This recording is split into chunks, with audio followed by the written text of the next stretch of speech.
So today, we're going to read about Mustafa.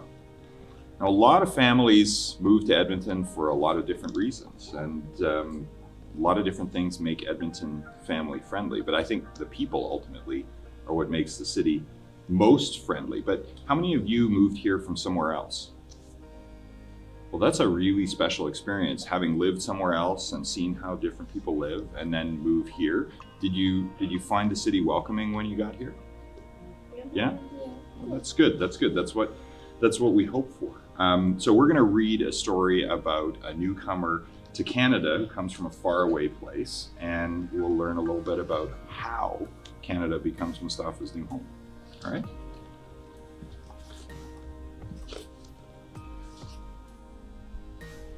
Mustafa and his family traveled a very, very long way to get to their new country.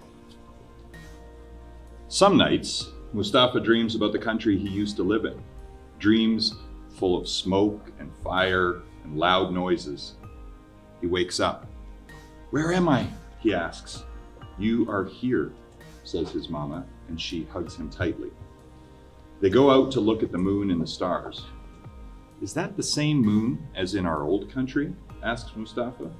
"Yes," answers his mama, "the very same moon." Only then can Mustafa go back to bed. Mustafa looks down at the park. It's so green. In his country, the trees were gray with dust and dry as sticks. He sees birds hiding in the trees, red birds, blue birds, and yellow birds. He sees two small animals jumping from branch to branch. Their bushy tails wave and curl in the air, and they chatter like monkeys. "Do you want to play in the park?" asks his mother. "Yes," asks Mustafa. He runs downstairs. Mustafa walks under the trees. The air smells green and cool. He sees flowers shaped like his grandmother's pink teacups. He sees flowers that look like dragon tongues. He finds two treasures, a white snail shell and a yellow heart-shaped leaf. Mustafa sees a parade of ants carrying tiny blades of grass, like flags. They look like the ants in his old country. So do the soft, fuzzy caterpillars. So do the buzzing bees. Mustafa hears a noise, and he hides behind a tree. A girl walks in the park. She holds a ribbon tied to a cat. In Mustafa's country, cats were skinny and wild. They lived in the streets. They didn't wear ribbons.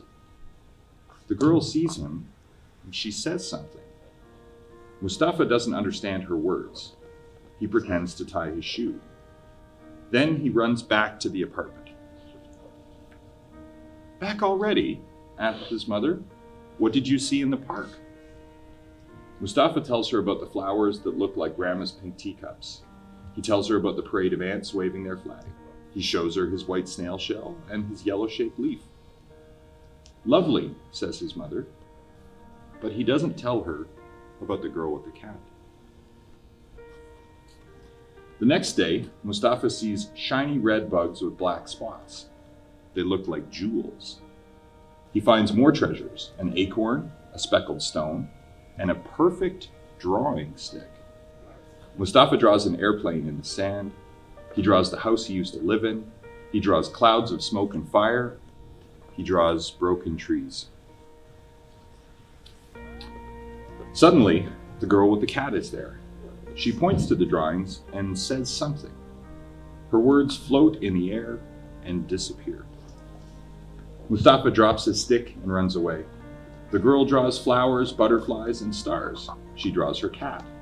The clouds of smoke and fire disappear, and so do the broken trees.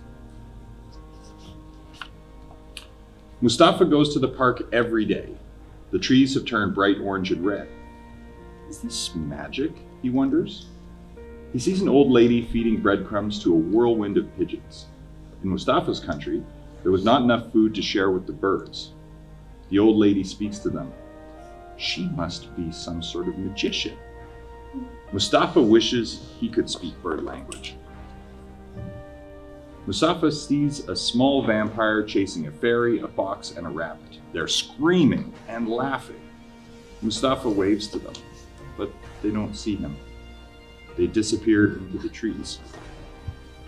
Mustafa hears music. It winds his way through the trees like a river. A man is playing a red accordion. Mustafa knows this tune. His uncle Amir played it all the time. Everyone smiles and waves and claps their hands. A dog barks. Birds sing. Mustafa whistles along with the music, but nobody notices him. Mama, asks Mustafa, am I invisible? If you were invisible, I couldn't hug you, could I? Answers his mama. The next day, Mustafa sees the girl with the cat. Before she can see him, he scrambles up to the top of a huge tree. Now he really is invisible. But the girl with the cat finds him.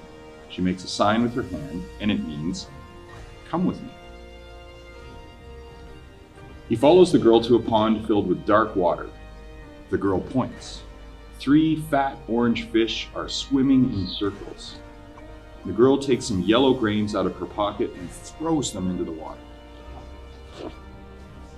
The fish rush to the surface to eat. They make funny faces. Mustafa laughs, and so does the girl. The girl leads Mustafa to another part of the park where there are swings. She ties her cat to a tree. She sits on the swing. The girl swings back and forth, higher and higher, and she looks down at Mustafa. He sits on a swing. He swings slowly back and forth, then higher and higher. And together, they almost reach the treetop. Together, they almost touch the clouds. The girl points to herself and says something. It sounds like Maria. It also sounds like music, happy music. Then she points to Mustafa, and he understands. Mustafa, he says. Maria smiles. Mustafa doesn't feel invisible anymore. That's lovely, isn't it? So what is it that made him not feel invisible? And what did she do for him? She included him, yeah? Made him feel like part of the community. Made him feel part of the community, absolutely. She was being his friend. She was being his friend, yeah. That's welcoming. And that's what I think human beings are good at that. I think parts of the world are struggling with that right now. I think Canadians are pretty good at that. I think Edmontonians, I hope at least, are really good at being welcoming to our new friends like Mustafa. So thanks for letting me read this to you guys. Welcome.